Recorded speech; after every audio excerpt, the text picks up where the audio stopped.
What's up, guys? We are back for another Power Rangers Lightning Collection review, taking a look at the latest 2-pack in the line because they just keep coming one after another. We're taking a look at the fan channel exclusive Lost Galaxy Red and Psycho Red Ranger 2-pack. So we've got these guys here in the standard 2-pack box for the line. We've got artwork of the Rangers on either side, the figures in the window. That artwork wraps around the sides, and then you've got a render style shot of the two figures locked in battle on the back. So yeah, let's do it. Let's pull these guys out and take a look.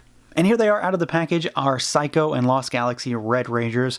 A 2-pack that, I don't know, seems to have confused some folks on why they're actually in the same pack, because the argument could be made that In Space Red would have been the better figure, but I think they're going for kind of building a scene with this in the specific instances where these two kind of duked it out. So I'm perfectly fine with the fact that these guys are together, and I think we've got a really solid set of figures here. Psycho Ranger specifically is pretty damn good. So let's take a look at each one of these individually. We're going to take a look at our Lost Galaxy Red first, and then we'll jump into this Psycho Ranger. So this guy is, for all intents and purposes, pretty standard when it comes to this line. He has nothing exceptional about his suit design. Of course, outside of the color scheme and just the paint on it, but he has no adornments or anything. He is a straight spandex suit with boots and gloves. So really all you've got is kind of the standard base body and some paint detail. I am not the biggest Lost Galaxy fan. I love the Sentai that this show comes from, Ginga Man. That is an amazing Sentai, one of my favorites. And so I was really excited to get a hold of this guy just because of the fact that I do like the subject matter here. The Lost Galaxy show is okay for me, but the Sentai is where it's at. So let's jump in and see what this guy can do. He is going to do exactly what you think he can because he is, again, really standard for the Lightning Collection. So the head can look up pretty far. He can look down. My head is a little loose. It doesn't really cause a problem. It stays where it's put, but it is just loose getting there. And then rotation side to side. Arms go out all the way. They rotate. You've got your butterfly joint for tons of movement there. You've got your bicep swivel, double jointed elbows. You've also got wrist rotation and hinge over here, and then you've got the same on the other side. We've got our diaphragm cut, so all the way around, and then you've got your ab crunch, so he goes all the way over, and then you've got some tilt side to side, and then of course rotation. Legs do go out, they kick forward, they kick backward a little bit. You've got a thigh cut, you've got double jointed knees, you've got your boot cut, and then you've also got rocker, and you've got hinges down at those ankles. So he is exactly what you would expect if you have any experience with Lightning Collection. He does all the standard stuff, and he has nothing getting in the way. He moves really well. Now, as far as the overall look on this guy, I think that they did a pretty good job. He's not perfect by any means, but I think they did a pretty good job. And obviously there is a lot of stuff going on in terms of line work on this figure. So he has these big jagged black lines that zigzag all over the body. And that's kind of the telltale thing for the suits from this show. And for the most part, they're pretty good. I've seen some sloppy examples on the chest, but thankfully mine is pretty crisp and clean. The one thing that you do have to worry about with this figure is when you move him, you are going to break up the line work there. So you can only have it, so good in terms of how straight that is. It just kind of comes with the territory when it comes to him being articulated like this. There's really nothing on the back to speak of. And then you've got his V kind of logo down here on the belt. But I do think that the coloring is good. The blacks and the whites are really crisp and clean. There is some paint difference between cast plastic though. So the wrists are cast white and these little pieces here are painted red. They don't exactly match the arms, but they're really, really close. I didn't actually notice it at first, and you might not even be able to pick it up on camera. He's, of course, got the sheath for his sword here, which is already in there, and then you've got the zigzags on the wrist for the gauntlets, and then down here on the boot cuffs. Mine for his right are a little sloppy. This is the bad area on my figure. We've got a little bit of just a paint slip down here. It's not a huge deal breaker for me, but of course it is something to note. And if it's going to be in one spot on my figure, I'm glad it's down here towards the bottom, because this is really the centerpiece for this figure is kind of where your eyes are drawn, is this big jagged line that's in the front of the figure.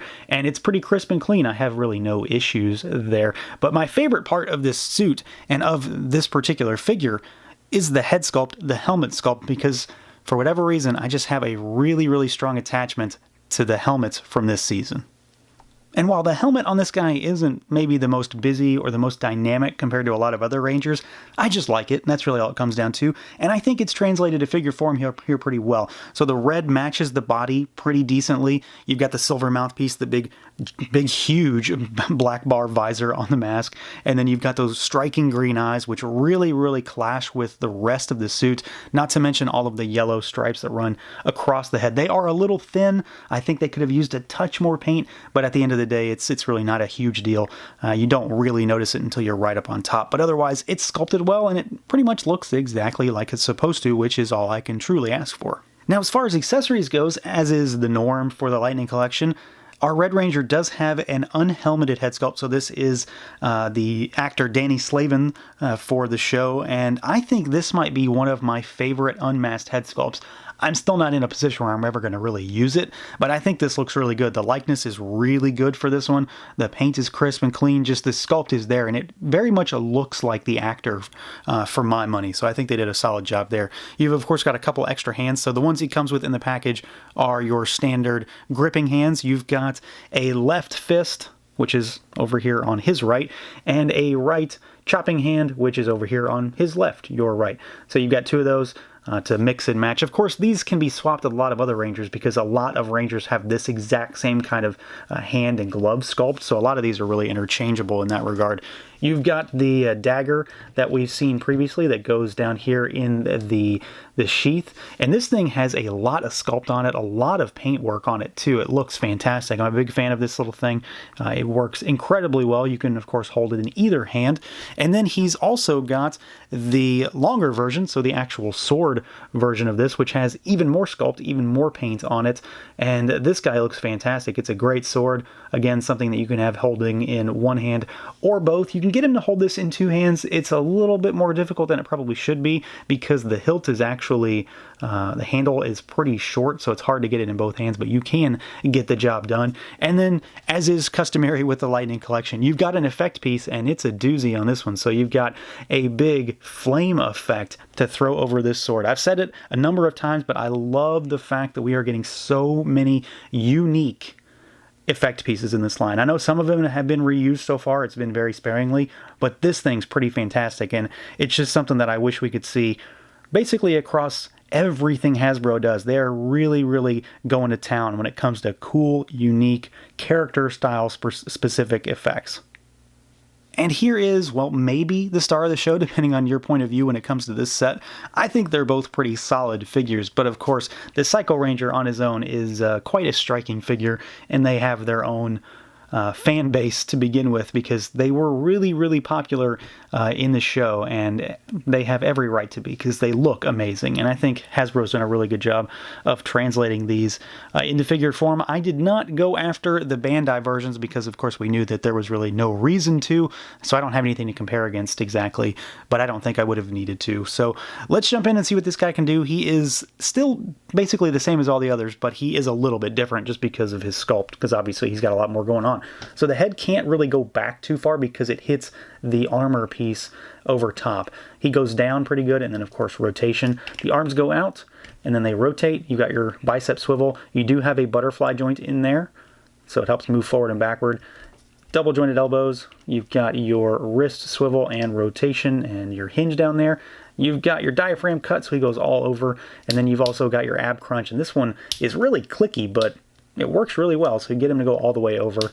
And then the legs go out, they kick forward and backward. You've got a bit of a thigh cut there. You've got your double jointed knees, and then of course you've got your boot cut, which is hidden really well on this figure, and then you've got rocker, and you've got hinges down there. So, I mean, he is pretty standard. There's really not anything that's different with this guy just because he has a different sculpt outside of the fact that his head doesn't really go backwards too far. Otherwise, though, he is very, very much par for the course when it comes to this line, which of course means that he moves quite well. Now, when it comes to the look and feel of this guy, I mean, that's truly where a lot of interest lies for me personally, and frankly, I think Hasbro absolutely nailed this one. I think there's a lot of little things on this figure that may not be apparent right as you get him out of the package, but there's a lot of stuff on this guy that really drives home the fact that they are trying to replicate the look from the show, in the sense that there are many things on this guy that look like they are set pieces worn things that are made of foam in some ways, wrinkles, things like that. And I think they just did a bang-up job on this guy. So to begin with, you've of course got a lot of different sculpt going on with this guy. You've got like these little nubs that stick out on the arms. You've got the gauntlets down here, which have, they're kind of off-white color with some red accents on the side. Same with the boots down here, so more of those red accents. You've got more of the kind of rivets design that sits on the armor piece, and this chest piece here has what really looks like to be like the wrinkles in a foam suit on it. And they're definitely not an accident. They are there on purpose, and I swear that's what they are. And even if it's not, that's how I'm taking them, and I think it looks amazing. I think it's just a really cool little thing to make it look like this is kind of like a leather suit that, of course, in the real world was not made out of leather or anything like that. So that's a cool little detail, not to mention the fact that you can see kind of all this padding that runs down in the arms, tons of wrinkles down there as well, and then you've got more of the little rivets design on the hands. You've got the big N buckle because, well, these guys were the Psycho Rangers, but in Japan they were not the Psycho Rangers, they were the Neji Rangers, if that's, I can't remember at this point, but their name started with an N, so he gets a buckle that has an N on it. And then you've got some more rivets down here on his codpiece, so he's got a lot of metal little bits, and I just dig the look of this guy. I mean, how could you not? He certainly looks evil, and he comes out of the package with a fantastic effect piece built into his hand. So you've got the lightning effect, lightning blast that they have. So of course that means that the entire hand is translucent plastic and then it's been painted black, and it works really well. I'm a big fan of this design. I think it works exceptionally well on this particular figure, and of course we know that it's happening with the other Psycho Rangers too. But then of course when it comes down to this particular Ranger or this type of Ranger, it's all about the helmet for me, and I think they did a fantastic job here. Sculpt is on point. You really get the idea that this guy is evil and he is up to no good. Great paint, kind of consistency between the armor and the helmet up here, and it just works. It's a nice sculpt, and it looks like it jumped right out of the show. When it comes to this particular figure, I don't really have any complaints. I think they just knocked it out of the park. Now, as far as accessories goes, this guy has a handful. He doesn't have as much as the Lost Galaxy Red Ranger does. I'm not really beat up about that because he kind of has exactly what I want him to have. So you've got a couple extra hands. You've got a right gripping hand here to go along with your left gripping hand, so you can have him holding a sword in two hands. And then you've got a left fist hand. These are, of course, going to be kind of specific to the Psycho Rangers because they've got the rivets on the top. And then you've got his, this is called the Psycho Sword, right? I think that's what it's called. I can't remember at this point, but you've got a pretty fantastic sculpt. I like the design. It's got a nice color fade that runs up and down the blade, and then of course the red and black accent, and you've got this pretty long handle with this swirly guy down here, and he can hold this single-handedly or he can hold it in two hands really well. The only thing that he's kind of missing in comparison is that he doesn't have an unmasked head, and these guys do have human forms, so they could have, but again, it's something that I likely would never use, and I don't think anybody's going to be too beat up about that. The one thing that I would love to find somehow is if they do the monster forms of these guys. I know that's not in any way an accessory, but something that they could do to add on to this figure to change him up to make him the monster version or something would just be amazing. So yeah, this is a really solid set of figures. I'm having a lot of fun with both of them. My Lost Galaxy figure isn't perfect. He's got a few paint imperfections, but it's a great figure, and he moves really well, and he has pretty much all the accessories I want. He has a great unmasked head sculpt, even though, again, I'm probably never going to use it. But the Psycho Ranger is, I mean, he's definitely the hallmark of this set. I know a lot of folks are probably buying this specifically to get him, because it's definitely the one that brings in the biggest crowd. But even then, just as a set, this is fantastic. But both figures are great on their own, too. So even if you're not into it for both of them, you're going to come out with two really solid, really fun action figures that pose well, that look good, and that have quite a few accessories. So, I mean, if you're a Ranger fan, and even if you're just a Psycho Ranger fan, you've got to get this set. It's a lot of fun. You will not be disappointed. So that's going to do it for this look at the Power Rangers Lightning Collection Lost Galaxy and Psycho Red Ranger 2-pack. Let me know what you guys think. Feel free to like, comment, subscribe, and share, and until next time.